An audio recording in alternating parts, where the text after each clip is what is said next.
We have a term for a certain kind of business called monkey business, and that's what we have.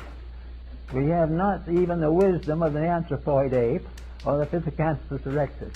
We just have ordinary monkey wisdom. Monkey wisdom which doesn't know what it is doing and never has. Wisdom which attempts to justify the fact that when three foolish men get together and make a law, that law becomes an eternal truth. It doesn't.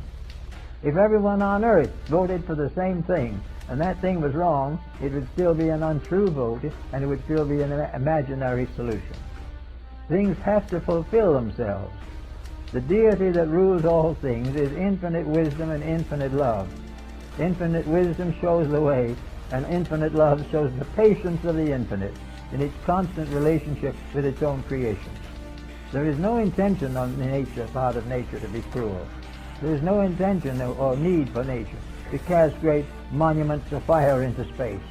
There is no need for wars, for such compromises as bankruptcy, plagues, earthquakes. These things are not cosmic necessities. They are the consequences of broken rules, laws that have been mistakenly interpreted, or most of all perhaps, have been passed on from generation to generation with children in school and on and up, simply to make us understand the fact that we are in this world for one purpose only, to get as much fun out of it as we can, to get as much money out of it as we can, and to get out of it before the payments become due. Everything that we get now has to be termed in measures of dollars. If we can make $2 grow where one grew before, then we consider ourselves very progressive. But in the truth of the matter, in the great oars of space, it makes no difference whether $1 grows into 2 or 1 into 10.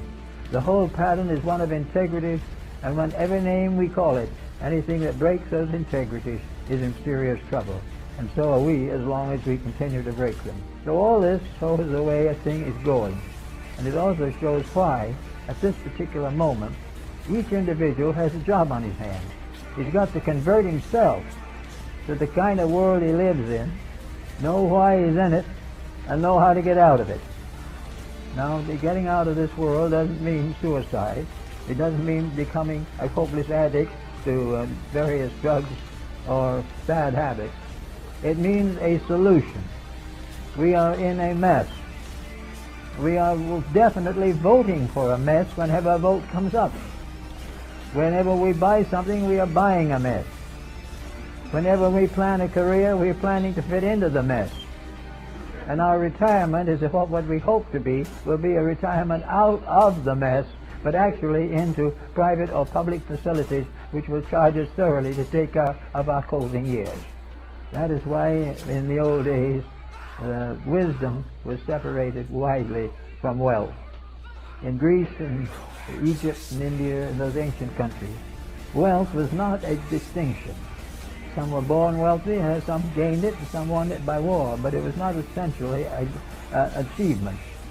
War was one way of controlling the bodies of things, but wisdom was the way of unfolding the inner life of things, the bestowal of integrities upon the patterns of living.